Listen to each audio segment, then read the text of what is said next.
जय श्री कृष्णा। राधे राधे। आज के इस वीडियो में सुनेंगे पुत्रदा एकादशी व्रत की कथा। तो आप सभी को पुत्रदा एकादशी व्रत की हार्दिक शुभकामनाएं। प्राचीन समय की बात है। भद्रावती नामक एक सुंदर नगरी थी जो पर्वतों और नदियों से घिरी हुई थी। इस नगर के राजा थे महाजीत। वे सत्य प्रिय, दयालु और प्रजा के कल्याण में दिन रात लगे रहते थे। नगर में किसी को दुख तकलीफ ना हो, इसका विशेष ध्यान रखते थे। नगर में अन्न का भंडार कभी खाली नहीं होता था। गरीबों के लिए अन्न क्षेत्र चलता रहता और मंदिरों में भजन कीर्तन गूंजते रहते। परंतु इस सुख समृद्धि के बीच राजा और रानी की आंखों में हमेशा एक छुपा हुआ दुख था कि उनकी कोई संतान नहीं थी। वर्षों से उनकी गोद सुनी थी।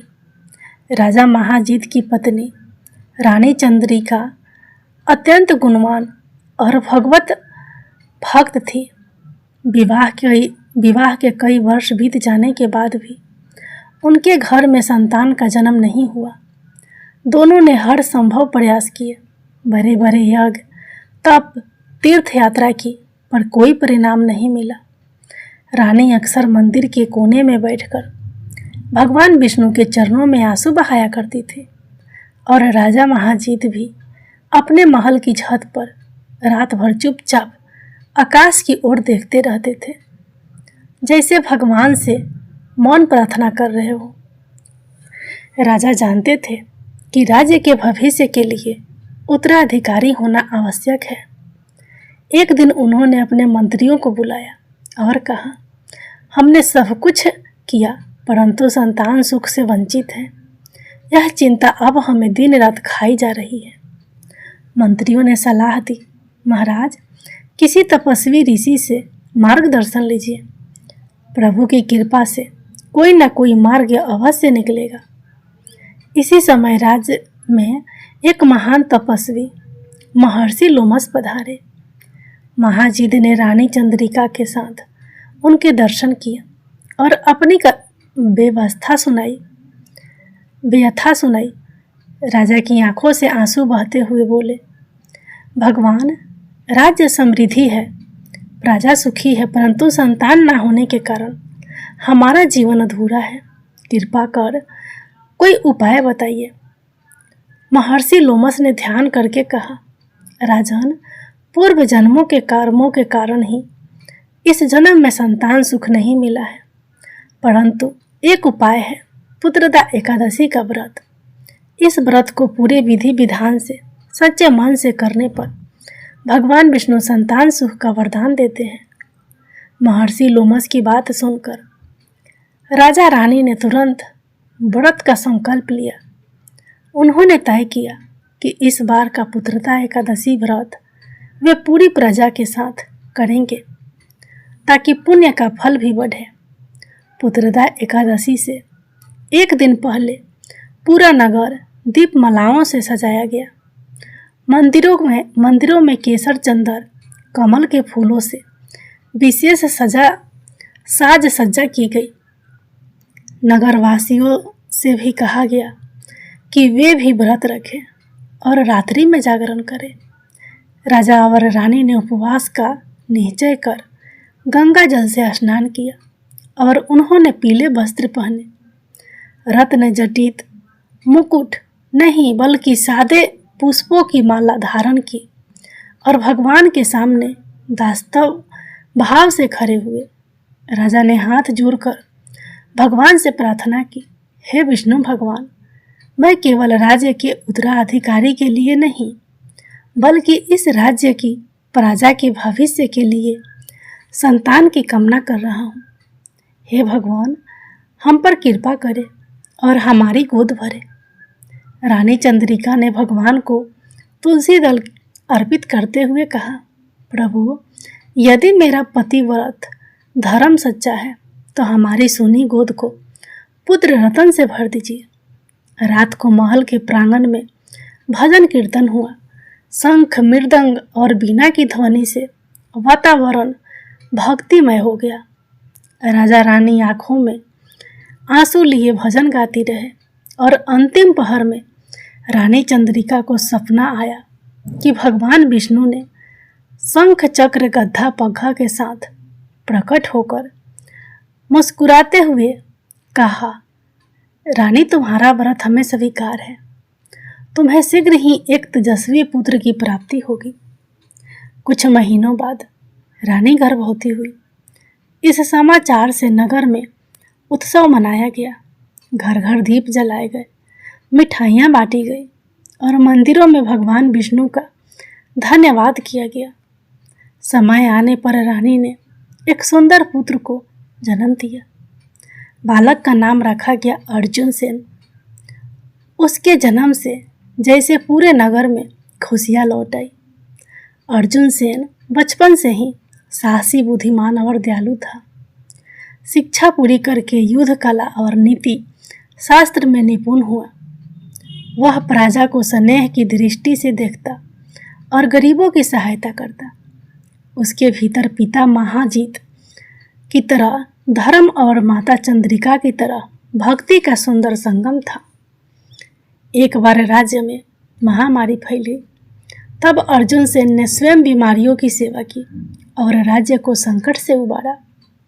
वृद्धावस्था में राजा महाजीत ने राज्य की बागडोर अर्जुन सेन को सौंपी और स्वयं वन में भगवान विष्णु की सेवा में लग गए।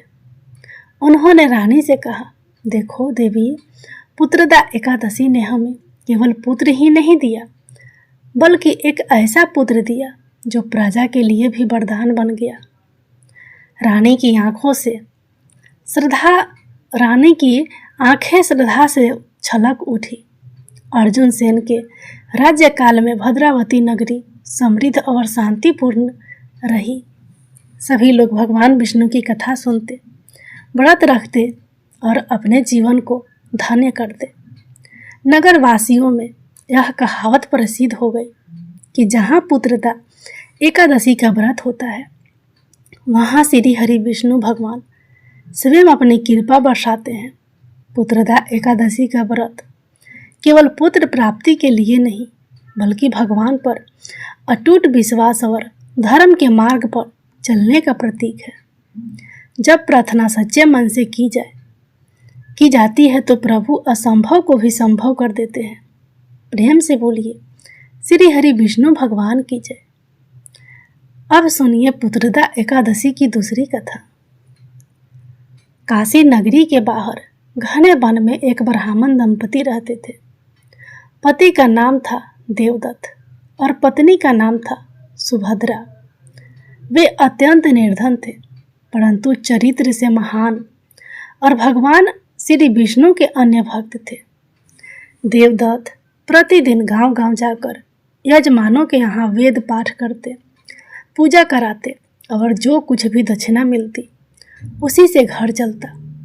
सुभद्रा भी अपने पति व्रत धर्म पर अडिग थी। वह सुबह से शाम तक घर के छोटे से आंगन में तुलसी की सेवा, पूजा और पति की प्रतीक्षा में स्वयं बिताती। उनका जीवन कठिनाइयों से भरा था, पर सबसे बड़ा दुख यह था कि उनके कोई संतान नहीं थी। सुभद्रा की गोद सुनी थी। जब भी किसी पड़ोसन की गोद में बच्चा देखती, उसकी आंखें भर आती। देवदत्त उसे समझाते कि देवी, भगवान जो देंगे वही हमें स्वीकार है। पर सुभद्रा की मन की पीड़ा समय के साथ और बढ़ती गई। वर्षा ऋतु का समय था। चारों ओर हरियाली थी, पंछी गा रहे थे, नदी कलकल बह रही थी, परंतु सुभद्रा के मन का शून्य भरने का नाम नहीं ले रहा था। एक दिन वह गंगा तट पर बैठी अश्रुपूर्ण नेत्रों से भगवान को याद करने लगी। उसने करुण स्वर में कहा, प्रभु, मैं जानती हूँ कि सब कुछ आपके हाथ में है, पर क्या मेरी गोद यूं ही सूनी रह जाएगी? क्या मेरा जीवन ऐसे ही बीत जाएगा? वहीं पास में एक वृद्ध ऋषि तपस्या कर रहे थे। उन्होंने सुभद्रा की पुकार सुन ली और पूछा, बेटी क्यों रो रही हो? तब सुभद्रा ने सारा हाल कह सुनाया। ऋषि बोले, बेटी, पुत्रदा एकादशी का व्रत संतानहीन दंपति के लिए अमोघ है। यह व्रत मन, वचन और कर्म से पवित्र होकर करना चाहिए। उस दिन जल में भी सच्चे मन से प्रभु का स्मरण करना चाहिए और रात्रि को जागरण करना चाहिए। भगवान विष्णु की कृपा से तुम्हें अवश्य संतान सुख मिलेगा। सुभद्रा ने निश्चय कर लिया कि इस बार वह यह व्रत पूरे मन से करेगी। एकादशी के दिन पहले सुभद्रा ने घर को साफ सुथरा किया, तुलसी को जल चढ़ाया, दीप जलाए और प्रभु से प्रार्थना की कि उनका व्रत सफल हो। देवदत्त भी प्रसन्न हुए कि उनकी पत्नी के मन में फिर आशा का दीप जला है। अगली सुबह सूरज की पहली किरण के साथ सुभद्रा उठी, गंगा में स्नान किया और पीले वस्त्र धारण किए। उसने तुलसी की माला से ओम नमो भगवते वसुदेवाय नमः का जाप प्रारंभ किया। देवदत्त ने भी घर पर भगवान विष्णु की मूर्ति के आगे दीप जलाए और उपवास का संकल्प लिया। पूरे दिन उपवास और पूजा के बाद दोनों ने केवल फल और जल लिया। सुभद्रा ने विष्णु सहस्त्र नाम का पाठ किया, भगवान की आरती की और रात्रि में जागरण का संकल्प लिया। दीपक की मंद रोशनी में वह भगवान के चित्र को निहारती रही। उसने कहा, प्रभु, मैं आपकी शरण में हूँ। आपने चाहा तो पुत्र मिलेगा, ना चाहा तो मैं भी आपकी भक्ति कभी नहीं छोड़ूंगी। आधी रात बीतते बीतते सुभद्रा को लगा जैसे उसकी थकान दूर हो गई हो। मन में अपार शांति का अनुभव हुआ। वह हरि नाम गाती रही, आंसू उसकी आंखों से बहते रहे, पर हृदय हल्का होता गया। अंतिम पहर में उसे सपना आया। भगवान विष्णु शंख चक्र गदा धारण किए प्रकट हुए। उन्होंने कहा, बेटी, तुम्हारे व्रत ने हमें प्रसन्न किया है। तुम्हें पुत्र रत्न की प्राप्ति होगी और वह बड़ा होकर महान विद्वान और तपस्वी बनेगा। सपने से जागकर सुभद्रा की आंखें खोली। उसने देवदत्त को सारी बात बताई तो देवदत्त की आंखों से भी अश्रु बह निकले। दोनों ने भगवान को बार बार धन्यवाद किया। कुछ महीनों बाद सुभद्रा गर्भवती हुई। यह समाचार जैसे पूरे गांव में प्रकाश की तरह फैल गई। पड़ोसन ने मिलने आई। सबने कहा, देखो भगवान की कृपा। दिन बीतने के साथ सुभद्रा ने भी हर दिन तुलसी माता की सेवा की और भगवत भक्ति को और अधिक बढ़ा दिया। समय आने पर एक दिव्य तेजस्वी पुत्र का जन्म हुआ। उसका नाम रखा गया वेदांत। वेदांत बचपन से ही गंभीर और शांत स्वभाव का था। उसे वेद पुराणों में विशेष रुचि थी। वह बड़ा हुआ तो ऋषि कश्यप के आश्रम में शिक्षा लेने गया। वहाँ उसने वेद शास्त्र, आयुर्वेद, ज्योतिष सब कुछ सीखा। गुरु के प्रति विनम्रता और सेवा के कारण वह सबका प्रिय शिष्य बना। वेदांत ने केवल ज्ञान ही नहीं बल्कि सेवा को भी जीवन का उद्देश्य माना। वह रोगियों की सेवा करता, अनाथ बच्चों को पढ़ाता और गांव में गौशाला बनवाता। उसकी कृति इतनी फैली कि दूर दूर से लोग उसे अपना गुरु मानने लगे। पर वेदांत सदा कहता, यह सब मेरे माता पिता की तपस्या और भगवान विष्णु की कृपा का फल है। वृद्धा अवस्था आने पर देवदत्त और सुभद्रा ने देखा कि उनका पुत्र न केवल ज्ञानी है बल्कि सैकड़ों लोगों के लिए आशा और आस्था का स्रोत बन चुका है। एक दिन देवदत्त ने सुभद्रा से कहा, देवी, देखो, पुत्रदा एकादशी का फल केवल हमें पुत्र ही नहीं मिला बल्कि ऐसे पुत्र की प्राप्ति हुई जो सबके लिए वरदान है। सुभद्रा की आंखें भर आई, लेकिन उसके आंसू संतोष और आनंद के थे। पुत्रदा एकादशी का व्रत सिर्फ पुत्र प्राप्ति के लिए नहीं, बल्कि सच्ची श्रद्धा, भक्ति और सेवा भाव का प्रतीक है। भगवान केवल वही नहीं देते जो हम मांगते हैं, बल्कि उससे भी अधिक और अधिक श्रेष्ठ देते हैं।